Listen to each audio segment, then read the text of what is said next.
Ahoj! Dnes sa pôjdeme pozrieť na továreň Dinas, ktorá bola kedysi pýchou slovenského priemyslu. Poďme si to tu najprv prezrieť z vtačej perspektívy.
Hala, do ktorej sme práve vošli, slúžila ako sklad na Dinasové tehly. Je ich tu toľko, že je až zarážajúce, že to tu nechali len tak. Plné palety tehál najrôznejších tvarov.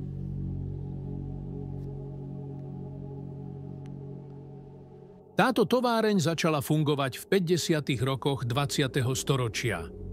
Navrhol ju známy architekt Emil Beluš. Vyrábali sa tu žiaruvzdorné tvárnice z rudy, ktorá sa tiež nazývala Dinas. Továreň sa neskôr dostala do veľkých dlhov, ktoré prerástli až do toho, že nevyplácali zamestnancom mzdy, a to viedlo až k tomu, že v roku 2008 Dinas zatvoril svoje brány.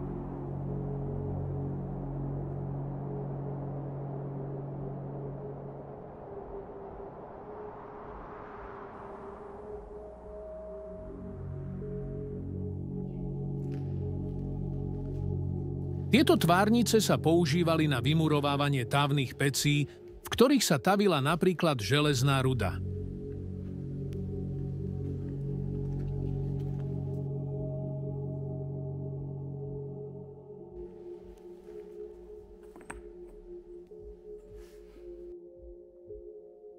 Poďme sa pozrieť na to, ako to vyzerá dnu v komíne.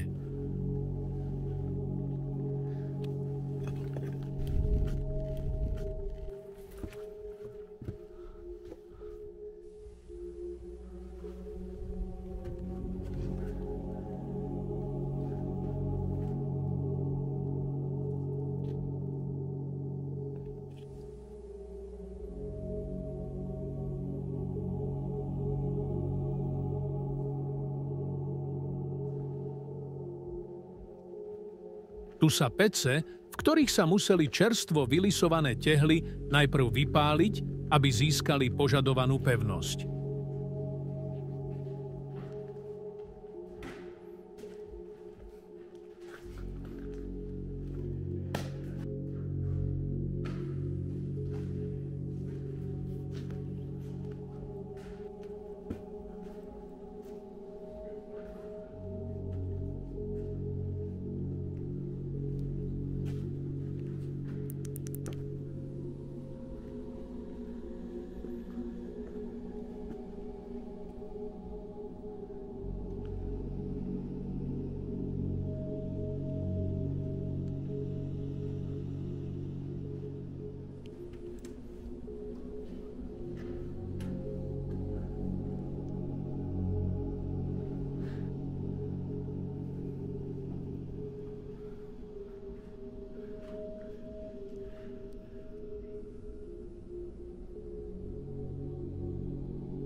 Mali tu aj laboratórium, ktoré zrejme slúžilo na zistenie chemického zloženia zmesi, z ktorej boli tvárnice vyrábané.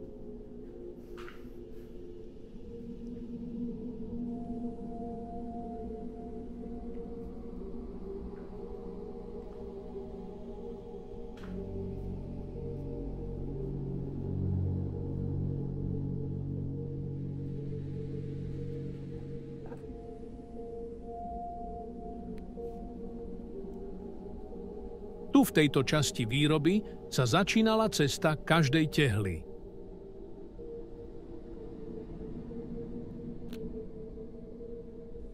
Na ťažkých strojoch sa tu ruda najprv pomlela na jemný prach a pridali sa do nej ďalšie zmesy materiálov potrebných na výrobu.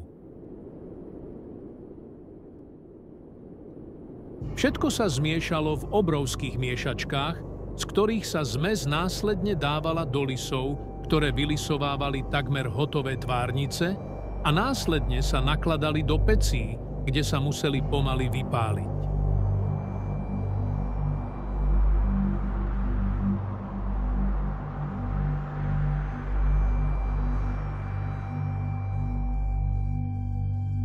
Poďme si teraz tieto veľké stroje obzrieť trochu zblízka.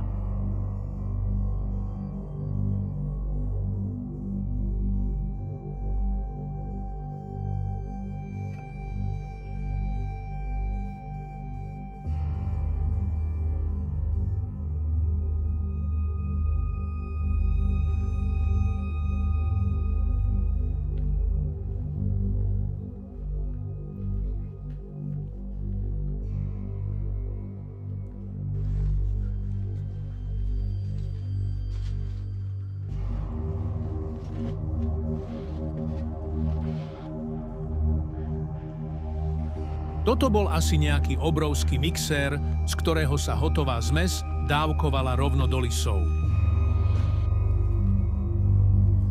A teraz sa pôjdeme pozrieť na žeriavy, ktorými sa tieto mixéry plnili.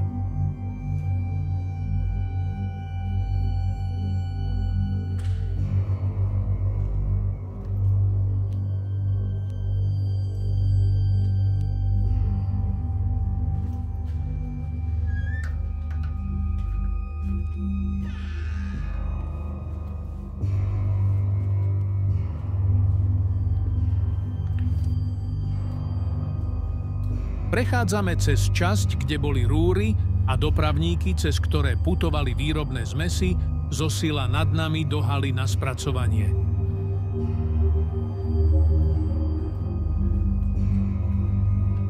A sme na žeriave. Je to celkom vysoko.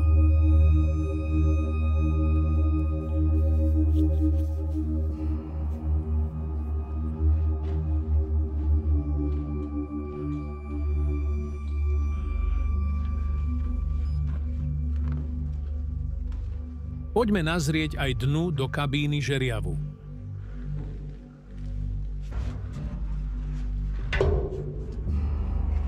Je tu spústa tlačítok, škoda, že nefungujú.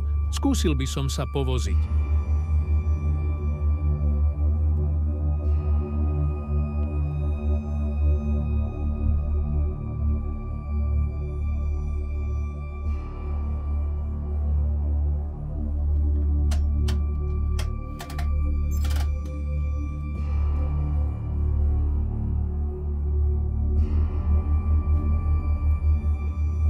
Sme na ďalšom poschodí, kde sú dopravníky.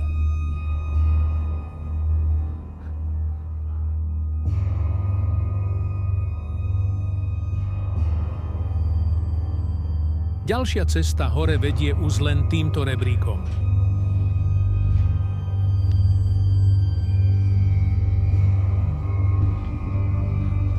Je tu obrovské silo, v ktorom bola uskladnená zmes na výrobu tvárnic.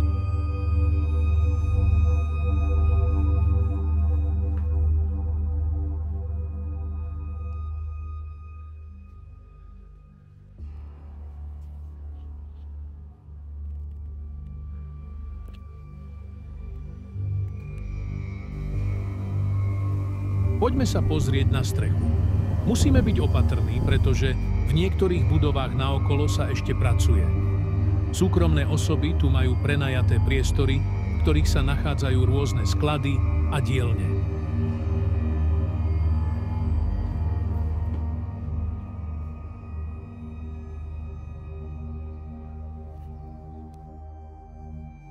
Tu v tejto zabarikádovanej miestnosti sme našli zaujímavé prístroje, ktoré vyzerali ako nejaké seizmografy, ale sa to pravdepodobne teplomery, ktoré sledovali teploty v každej jednej peci.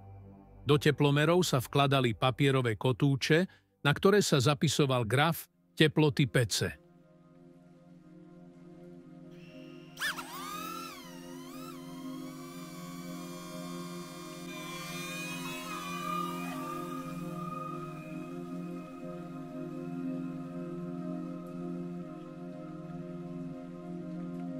A teraz si už len v rýchlosti prezrieme niektoré budovy na boku, no nie všetky sú prístupné.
Je tu takáto stále funkčná dielňa, ktorú si niekto prenajíma.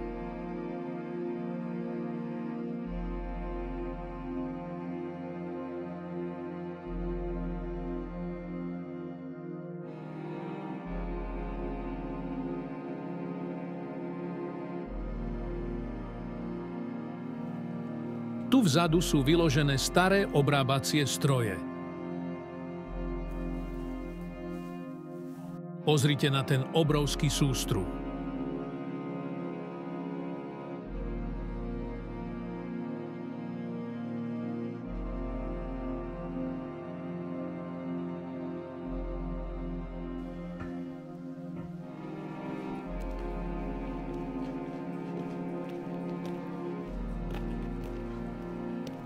Naša prieskumná misia sa tu končí, ale určite tu je ešte toho spústa na objavovanie.